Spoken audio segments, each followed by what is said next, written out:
오늘은 우리가 떠나간 사람들, 돌아온 사람, 이렇게 제목을 정하고 말씀을 같이 나누겠습니다. 떠나간 사람들은 여러 사람이고 돌아온 사람은 한 사람입니다. 유대인들은 예루살렘으로 갈 때 사마리아로 통과하지 않고 베레아 지방으로 돌아서 갑니다. 사마리아를 통과해서 가게 되면 지름길이기 때문에 쉽게 갈 수가 있는데 그 쉽게 갈 수 있는 길을 가지 않고 돌아서 시간이 걸리고 또 불편한 그런 길을 가게 됩니다. 왜 그렇게 가느냐? 역사적인 배경이 있습니다. 과거에 이 남과 북이 갈라져 있을 때 북쪽의 이스라엘이 아수르에게 망하면서 이 사람들이 종교, 전통, 문화 그리고 모든 어떤 그런 부분들을 다 버리고 아수르와 이렇게 통합을 하고 아수르와 흡수되어 가지고 이방 문화를 쫓아가고 이방 신을 쫓아가는 이런 삶을 살았기 때문에 유대인들 입장에서 볼 때, 남쪽에 있는 유대인들 입장에서 볼 때는 참 잘못됐다. 이래 가지고 그때부터 유다 사람들은 이 사마리아 사람들과 상종을 안 합니다. 그래서 유대인들은 어딜 가든지 간에 사마리아로 통과하면 빠른 길이고 또 쉽게 갈 수 있는데 그 길을 마다하고 돌아서 가는 이런 관례가 있게 되었습니다. 그럼에도 불구하고 예수님은 그들의 관례를 무시하고 사마리아로 통과를 하셨습니다. 사마리아와 갈릴리 사이로 지나가시다가 10사람의 나환자들을 만나게 됩니다. 이 10사람의 나환자들은 가까이 할 수 없는, 다른 사람들을 가까이 할 수 없는 그런 몸이기 때문에 주님을 만났지만은 가까이 가지 못하고 멀리 서서 주님 앞에 소리 높여가지고 주님을 부릅니다. 예수 선생님이여 우리를 불쌍히 여기소서, 이렇게 불렀습니다. 예수님은 그들의 호소에 즉시 응답을 하셨습니다. 다른 그 무엇을 행한 것이 아니고 다만 그들과 거리가 멀었지만은 가서 제사장에게 너희 몸을 보이라, 이렇게 말씀을 했습니다. 나환자들은 그 당시에 천벌을 받은 사람이라 이렇게 일반 사람들 생각을 하고 상종을 안 하고 또 가까이 갈 수가 없어요. 그래서 항상 나병이 걸리면 어디에 격리시켜가지고 수용을 해버리고 그렇게 합니다. 우리가 이사야서에도 보면 유대의 우시아 왕이 하나님께 불순종하다가 벌받아가지고 이마에서부터 문둥병이 발했는데, 비록 그가 왕이지만은 역시 그도 별궁을 만들어가지고 별궁에다가 격리시키고 거기서 그 하다가 쓸쓸하게 죽어버리는 그런 비운의 왕인 것을 우리가 볼 수가 있는 것입니다. 그래서 주님께서 그들과 거리가 멀지만은 너희들 가서 제사장에게 너희 몸을 보이라고 말씀했습니다. 이거 왜 이렇게 얘기했느냐 하면 그 당시에 나병이 걸린 사람들이 병을 고침받았으면 제사장에게 가서 확인을 해야 됩니다. 고침받았느냐 아니냐 확인을 해야 됩니다. 그리고 어떤 사람이 병에 걸렸으면 이게 나병인지 아닌지 역시 제사장에게 가서 확인해서 나병에 걸렸다고 그러면 그때부터 격리시킵니다. 그래서 주님께서 그들에게 다른 치료 행위 전혀 하지 않으시고 그냥 말씀으로 너희들 몸을 가서 제사장에게 보여라 그랬습니다. 그 말은 곧 뭡니까? 너희들 몸이 지금 나았다는 말입니다. 아직까지 몸이 진행 중이고 그대로인데 주님께서 그들을 향하여서 너희 몸을 제사장들이 보이라, 그 말은 지금 아직까지 내가 진행형으로 이 나병이 그대로 있지만 주님이 선포하신 것은 나았다는 겁니다. 그러니까 이 10명의 나환자들이 그것을 주님의 그 말씀을 믿고 아직까지 내 몸에 나병이 그대로 진행 중에 있지만은 주님이 하신 그 말씀을 믿고 그들이 제사장에게로 갑니다. 가는 도중에 믿음을 가지고 가다가 가는 도중에 그들의 몸이 나아보는 거예요. 이게 바로 믿음이라는 것입니다, 여러분. 믿음이라고 하는 것은 지금 내게 어떤 일이 이루어지지 않았지만 하나님이 말씀하시면 된다는 사실을 확실히 믿고 진행할 때, 움직일 때 역사가 일어나는 거잖아요. 성경에서 믿음의 역사를 우리가 쭉 보게 되면 거의가 다 그렇습니다, 여러분. 요단강 건널 때도 마찬가지고 그래서 이 9명의 10명의 이 환자들이 주님 말씀하신 그 말씀을 그대로 믿고 제사장에 가는 도중에, 믿음을 가지고 가는 도중에 몸이 나와버렸어요. 얼마나 기쁘겠습니까? 얼마나 좋았겠습니까? 그래서 제사장에 가서 자기들이 몸이 나는 확인하고 확정 짓고, 그런데 그 중에서 너무너무 기뻐. 모두가 기쁘지 않습니까? 평생도록 나병이 걸려가지고 살이 뭐 늘어지고 막 썩어가고 이래가지고 사회생활도 못하고 격리돼가지고 자기들끼리만 살아야 되는, 그래가지고 쓸쓸하게 죽어야 되는 그런 형편인데 나왔으니까, 건강했으니까 얼마나 좋겠어요. 이제는 부모도 마음대로 만날 수가 있고, 형제도 마음대로 만날 수 있고, 친구도 만날 수 있고, 이것도 만날 수 있고, 같이 오래 살 수 있는 이 엄청난 축복을 그들이 받았으니까 얼마나 좋겠습니까? 그렇게 너무너무 좋은 그 와중 속에서 9의 사람들은 너무 좋아가지고 빨리 자기 가족들에게 가고 친구들에게 가고 형제들에게 가서 알리려고 가버렸어요. 그런데 그 와중 속에서도, 그 기쁨 속에서도 그 기쁨을 억누르며 절제하면서 뭘 생각했느냐면, 나를 고쳐주신 그 예수님, 나를 고쳐주신 그 예수님을 생각했어요. 그래서 큰 소리로, 자기 고침받고 난 다음에 큰 소리로 하나님 앞에 영광을 돌리고, 그리고 난 다음에 곧바로 투혼을 해가지고 예수님에게로 예수님에게 갔어요. 다시 돌아갔어요. 그리고 그 앞에 가서 주님 앞에 무릎을 꿇고 엎드리면서 나의 병을 고쳐주신 그 주님 앞에 감사했다, 사례했다. 오늘 성경 그렇게 말합니다. 그런데 예수님께서 그 혼자 돌아온 사람을 봤는데, 그 또 혼자 돌아온 사람이 누구냐 하니까 사마리아 사람이었어요. 유대인들이 아니고 사마리아 사람이었어요. 9명은 유대인이고 한 사람은 사마리아 사람인데, 9명의 유대인들은 전부 다 자기의 갈 길을 다 가버리고 주님께 와서 살해하지 않았지만, 이 사마리아 사람 한 사람만 주님께 돌아와서 자기를 고쳐주신 그 주님 앞에 진심으로 고마워하고 진심으로 감사하고 살해를 했다라고 하는 사실. 그래서 예수님께서 그를 향하여서 말합니다. 야, 고침받은 사람은 10사람이 아니냐? 고침받은 사람 10사람이 아니냐? 9은 어디 갔느냐? 너 혼자 왔느냐? 주님이 너무 섭섭하게 생각을 했어요. 그러면서 주님께서 그 한 사람에게 말합니다. 네 믿음이 너를 구원하였느니라. 그러면서 그 한 사람, 사마리아 사람에게 육신의 구원뿐 아니라 영혼까지도 구원해 주시는 하나님의 놀라운 축복을 그에게 부었다는 사실입니다. 사랑하는 성도 여러분, 오늘 우리는 떠나간 사람들과 돌아온 사람은 어떤 사람인가 한번 우리가 생각해 보겠습니다. 첫째로 떠나간 사람들입니다.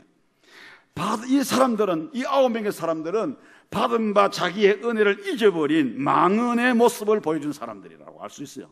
망언이라는 말은 어떤 말입니까? 받은 은혜를 잊어버렸다 그 말이거든요. 망언, 은혜를 잊어버렸다. 오늘 본문에 나타난 9사람의 나온 자들은 배은은 아닐지라도 망언을 한 사람이다, 이렇게 볼 수가 있어요. 배은은 뭡니까? 은혜를 베풀어 주었는데 자기에게 은혜를 베풀어 준 사람을 배신하고 오히려 그 사람을 해롭게 하는 것을 가리켜서 배은망덕한 사람이다, 이렇게 우리가 말하지 않습니까? 마태복음 26장에 보게 되면 배은을 한 사람이 나타나요. 누굽니까? 바로 예수님의 제자 가룟 유다, 제자 중에 가룟 유다. 이 사람은 예수님을 배반한, 아주 배신한, 배은망덕한 그런 사람이 아닐 수가 없어요. 이 가룟 유다는 3년 동안이나 12제자의 한 사람으로서 주님의 특별한 은혜를 받은 사람이었습니다. 그런 그가 자신을 불러주고 자신을 가르치고 지도해 주신 스승을 배신했으니 그야말로 그 사람은 배은망덕한 사람입니다. 여러분, 사람들이 배은망덕하게 되면 짐승보다 못하다고 그렇게 얘기합니다. 여러분, 옛날에 실제로 그런 일이 있었잖아요. 호남의 어느 시골에 할머니가 이 하얀 진돗개 한 마리를 길렀는데, 이게 그만 이제 저 충청도 쪽으로 어디 가서 바라버리고 왔었더니 나중에 이 개가 이 할머니 집으로 다시 호남 집에 찾아왔다는 거 아니겠어요? 그래가지고 그 동네 가면은 이 하얀 진돗개 동상을 만들어 놨다, 뭐 그런 얘기 있던데, 제가 가보지는 않아가지고 확인 안 했지만 아마 사실일 수도 있어요. 그러니까 이 짐승도, 말보다는 짐승도 자기를 길러주고 자기를 돌보아 주었던 그 주인을 알고 그 먼 곳까지 보냄을 받았지만 어떻게 해가지고 그 할머니 집까지 찾아와서 그런 얘기 있잖아요. 예수 그리스도는 하나님의 독생자예요. 인류의 구원자였으며 죄가 없을 뿐 아니라 죄를 알지도 못하신 거룩한 신분입니다. 이런 분을 유다가 대제사장을 찾아가서 예수를 너에게 넘겨줄 테니까 얼마 주겠느냐 그러면서 흥정을 하고 예수님을 팔아버렸으니 세상에 이런 배은망덕한 사람이 어디 있겠습니까? 그렇게 배은망덕한 사람이 잘 살았습니까? 못 살았죠. 스스로 양심에 갇히게 돼가지고 그가 목을 매달아가지고 죽었어요. 목 매달아가지고 죽었는데 이 줄이 끊어져가지고 땅에 떨어지 창자가 터져가지고 비참하게 죽었던 그런 가룟 유다를 우리가 성경에서 볼 수가 있지 않습니까? 성도 여러분이요, 우리는 주님의 은혜를 참 많이 받은 자들입니다. 그리고 주님의 특권을 누린 사람들입니다. 그렇다고 하면 반드시 그 은혜를 갚고 보온의 삶을 살아야 하는데 그렇지 못한 것이 오늘 우리가 아니겠는가 한번 생각해 볼 필요가 있습니다. 본문에 나타난 10사람 중에 9명은 누구냐? 유대인입니다. 그리고 1명은 사마리아 사람입니다. 주님께 받은 바 은혜를 감사하려고 찾아온 사람은 10명 중에 단 한 사람, 사마리아 사람이었습니다. 여러분 생각해 보세요. 제가 서두에 말씀했잖아요. 유대인들은 사마리아 사람을 상종도 안 한다 그랬어요. 유대인들은 길을 갈 때 지나가는 길 사마리아로 지나가면 되는데 안 간다고 그랬어요. 불편하더라도 멀리 돌아서 간다고 그랬어요. 그만큼 유대인들은 사마리아 사람들을 경멸하고 무시하고 멸시했습니다. 그럼에도 불구하고 이 유대인들은 하나님 앞에, 주님 앞에 감사하지 못했어요. 그렇게 멸시받고 무시당하던 사마리아 사람이 인간의 도리를 알고 주님께 찾아와서 감사했다는 사실입니다. 여러분, 사마리아 사람은 감사하지 않아도요, 너 왜 감사하지 않느냐고 책망할 사람 아무도 없습니다. 왜요? 그는 사마리아 사람이기 때문에. 오늘 현대의 유대인이 누구냐? 바로 우리라, 저와 여러분들이라고 그렇게 말할 수 있을 것 같습니다. 주님께서 죽은 심령을 살려주셨습니다. 죄 가운데 빠져있는 우리를 건져서 구원하셨습니다. 그리고 우리에게 기쁨과 행복을 주셨습니다. 지옥 갈 우리들을 천국 갈 수 있도록 건져주셨습니다. 육신적으로도 많은 은혜를 입혀주셨습니다. 그럼에도 불구하고 감사가 없거나 감사가 인색한 우리가 아닌지, 그러므로 내가 바로 현대적 유대인이 아닌가, 우리가 이 시간에 한번 말씀을 통해서 내 자신을 돌아볼 필요가 있습니다. 떠나간 사람들하고 돌아온 사람하고 비율로 보면 엄청납니다. 떠나간 사람들은 10명 중에 9명이니까 절대 다수입니다. 그러나 돌아온 사람은 딱 한 사람, 당연히 감사해야 될 사람들이 그렇게 더 많음에도 불구하고 한 사람도 감사하지 않았다. 이게 오늘 우리 현실이 아닌지 모르겠습니다. 오늘날 교회 안에도 이런 현상들이 참 많습니다. 처음 믿은 어린 신자들, 처음 믿은 어린 신자들은 주님께서 자신에게 베풀어 주신 그 은혜가 너무 감사해서 언제나 감기에 넘치는 그런 삶을 살아갑니다. 그러나 우리가 오래 예수를 믿었다거나 중요한 직을 가지고 있는 그런 직분자들이 이 감사할 때도 보면은 이 타성에 젖어가지고 안일주의에 빠져가지고 그렇게 의례적으로 행하는 그런 경우들이 많아요. 정말로 구원의 은혜를 입은 사람들은, 이 초신자들은 너무 그 은혜에 감사해서 가슴을 치면서 감사하면서 내 모든 것 다 드려도 내 생명도 아깝지 않을 그런 어떤 감격과 감사를 느끼면서 하나님 앞에 감사를 하는데, 그런데 오래 예수를 믿은 이 타성에 젖은 우리 일반 성도들은 그만 이 안일주의에 빠지고 매너리즘에 빠지고 그렇게 해서 습관적으로, 관례적으로, 의식적으로 그렇게 하는 경우들이 참 많다라고 하는 것입니다. 오늘 사랑하는 성도 여러분, 우리는 스스로를 반성해보고 잃어버린 감사 혹은 잊어버린 감사 다시 회복해서 풍성한 감사를 하나님 앞에 올려드릴 수 있는, 마음으로, 물질로, 내 모든 것으로 감사할 수 있는 그런 우리가 되어야 할 것입니다. 그 다음에 두 번째로 돌아온 사람. 이 사람은 받은 은혜에 대해서 감사할 줄 아는 진정한 그리스도인의 표상이라고 말할 수가 있습니다. 15절에 보니까 이렇게 말씀합니다. 그 중에 한 사람이 자기가 낳은 것을 보고 큰 소리로 하나님께 영광을 돌리며, 자기가 낳은 것을 보고 뭐라고 그랬어요? 큰 소리로 하나님 앞에 영광을 돌렸다고 말씀했습니다. 그리고 돌아와서 예수의 발 아래 엎드려 감사하니 그는 누구라고요? 사마리아 사람이라, 그렇게 말씀했습니다. 9명의 유대인들은 나병이 걸리기 전에도 여러 가지 면에서 하나님께 받은 은혜가 정말로 많을 줄로 압니다. 나병에 걸리기 전에도 하나님의 은혜를 늘 받고 살았던 사람들이었습니다. 얼마나 많은 은혜를 속에서, 하나님의 은혜 속에서 살아왔습니까? 그러나 한 사람, 이 사마리아 사람은 모처럼 이렇게 하는 주님의 은혜를 입었어요.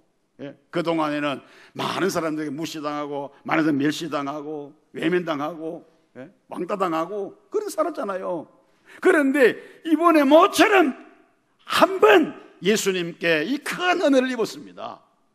여러분, 그렇다고 하면 은혜를 많이 입은 사람이 많이 감사하는 것은 당연하고, 적게 입은 사람은 적게 감사하는 것은 누구나 우리가 알 수 있는 일반 상식이지 않습니까? 예? 그런데 은혜를 많이 받은 유대인들은 한 사람도 주께 와서 살해하지 않았습니다. 그러나 이번에 처음 은혜를 받은 사마리아 사람은 그 은혜가 너무 커서, 한 번 은혜를 입었는데 너무 그 은혜가 커서 큰 소리로 하나님께 영광 돌리며 주님 발 앞에 엎드려 감사했다고 말씀합니다. 여러분, 사실은 사마리아 사람이 드린 감사는 지극히 당연하고 정상적입니다. 여러분, 그게 특별한 게 아닙니다. 워낙 감사하는 자들이 없다가 보니까 사마리아 사람의 감사가 정말로 커 보이고 위대하게 보인다는 것입니다. 받은 은혜를 기억하고 감사하는 것은 보통 어디 가나 흔히 볼 수 있고 쉽게 들을 수 있는 그런 일이어야 하는데, 이것이 특별한 것이 되어버렸으니 무언가 잘못된 것이다, 이렇게 우리가 말하지 않을 수 없죠. 그리고 여러분, 은혜를 잊지 않고 감사하는 일은 하나님을 위하고 남을 위하는 일도 되지만은 그보다 자기 자신을 위하는 일이 더 크다고 하지 않을 수가 없습니다. 다시 말해서 감사하는 마음이 내게 있으면 기쁨이 있고, 그리고 감사하는 마음이 있으면 불만이 없어지고, 감사하는 마음이 있으면 불평이 없어지고, 내 마음이 즐겁고 행복해지잖아요. 그러니까 내가 감사하게 되면 하나님께 영광이 되기도 하고, 그리고 또 다른 사람을 위하는 것도 되지만 무엇보다도 중요한 것은 뭐냐? 나를 위하는 것이 된다라는 사실을 우리에게 말씀해 줍니다. 그러므로 우리는 은혜를 기억하고, 하나님의 은혜를 기억하고 돌아온 자들이 되어야 할 것입니다. 결코 받은 것도 많으면서 떠나간 자들이 되어서는 안 될 것입니다.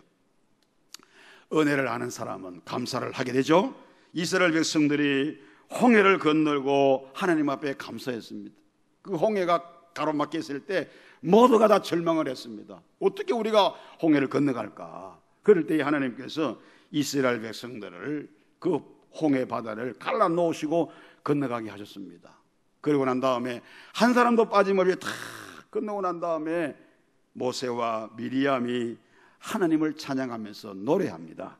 이때에 모세와 이스라엘 자손이 이 노래로 여호와께 노래하니 일렀으되 내가 여호와를 찬송하리니 그는 높고 영화로우시며 말과 그 탄자를 바다에 던지셨음이로다 그랬습니다. 사무엘상 2장에도 보게 되면 한나라고 하는 여인이 하나님의 은혜로 자식을 얻고 감사하며 찬송을 불렀습니다. 이 한나는 엘가나의 부인입니다. 그런데 그 남편 밑에는 자기 말고 그 다음에 둘째 부인이 또 있어요. 버니나라고 하는 둘째 부인이 있었습니다. 그 둘째 부인 버니나는 아들을 낳았습니다. 이 아들을 낳고 나니까 첫째 부인 한나를 막 무시하고 멸시하고 막 그랬습니다. 그러니까 한나가 너무 고통스럽습니다. 남편이 그걸 알고, 이 엘가나가 그 남편을 그걸 알고는 한나를 얼마나 사랑해 주는지 보통 때보다 훨씬 더 배 이상으로 막 사랑해주고 위로해주고 그랬어요. 그런데 그게 위로가 안 돼요. 왜 안 되느냐? 그 시대에는 아기를 갖지 못하는 것, 잉태하지 못하는 것은 하나님의 저주라고 생각했기 때문에, 그러니까 이 한나가 내가 하나님 앞에 저주받아가지고 자식이 없는데 남편이 아무리 위로해도 위로가 안 되는 거예요. 이게. 그래가지고 1년에 한 번씩 성전에 올라가서 제사 지내고 그렇게 하는데, 예배드리고 하는데, 그날 그 해도 이 남편과 함께 한나가 성전에 올라갔어요. 실로에로 갔어요. 가가지고 이 한나가 성전 저 뒤쪽에 앉아가지고 눈물 흘리면서 막 자기 마음의 원통함과 격동함을 하나님 앞에 눈물로 막 아뢰면서 도와달라고, 기억해달라고, 나를 기억해달라고, 나를 생각해달라고 막 그렇게 기도하니까 엘리 제사장이 와가지고 어디 이 거룩한 성전에 말이야 여자가 말이야 술을 먹고 와가지고 그렇게 주정하는 자고 막 책망을 했습니다. 엘리 제사장은 눈이 어두워가지고 성도가 영적으로 기도하는 이 부분을 분별하지 못하고 막 책망하니까 한나가 마음이 상했지만 그게 아니라고, 내가 지금 내 마음을 주님께 아뢰나고. 그러니까 엘리 제사장이 사실을 확인하고는 축복해 주었어요. 축복해 줬어요. 그랬더니 이 한나가 그 축복을 가슴에 새기고 하나님이 기도한 거 들을 줄 믿고 돌아갔어요. 돌아갔더니 나중에 남편과 동침을 하고 아기가 가졌는데 사무엘 선자가 태어났어요. 나사로운 마리아 마르다, 이 삼남매 주님의 은혜로 자기 오라버니 나사로가 부활했을 때 주님께 감사하면서 잔치를 배설했어요. 그래서 주께 영광 돌리고 그랬어요. 이스라엘이 하나님께서 블레셋을 막아주심에 대해서 감사하며 찬송했죠. 전쟁에서 이기게 하신 하나님께 감사 찬송하는 내용이 성경에 많이 나와 있는 것을 우리가 확인할 수가 있습니다. 불행의 정복이라고 하는 이 작품의 저자 벤 프랭클린이라고 하는 이 사람은 등산을 매우 즐기는 그런 사람이었습니다.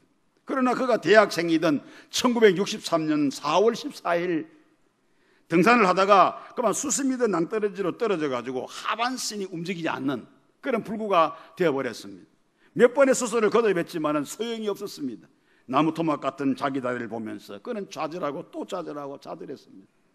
그로부터 6개월이 지난 어느 날 그는 놀랍게도 발가락이 움직이는 것을 그가 확인했습니다. 자기 발가락 하나가 움직이는 것을 확인했습니다.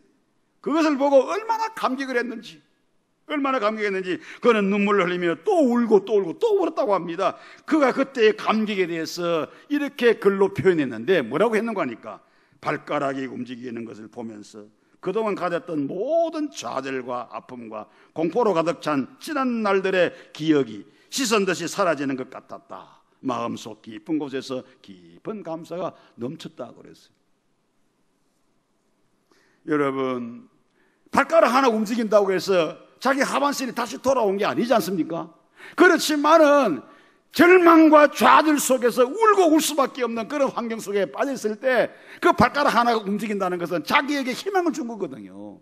내가 다시 일어설 수 있다, 내가 다시 걸을 수 있다라는 희망을 받기 때문에 그는 그것을 보고 그렇게 감사하지 않을 수가 없다는 사실입니다. 여러분, 오늘 우리는 참 감사가 진짜 부족한 것 같아요. 근데 병원에 가보면 정말로 감사가 많이 나와요. 여러분들이 감기나 사소한 병이라도 병원에 가서 내가 치료받기 위해서 가보면 병원에 가면 사람이 얼마나 그렇게 많은지. 개인 병원에도 가면은 보통 가보면 막 내 앞에 10명, 20명이 쫙 있네. 보통 1시간씩 기다려야 되고.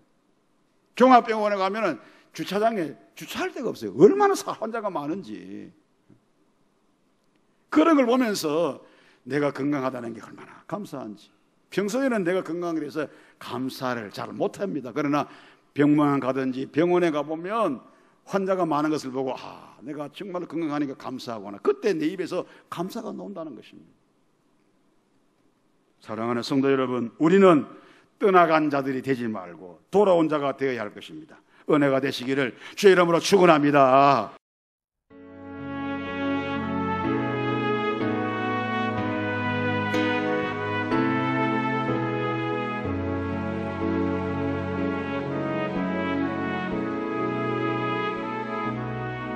주님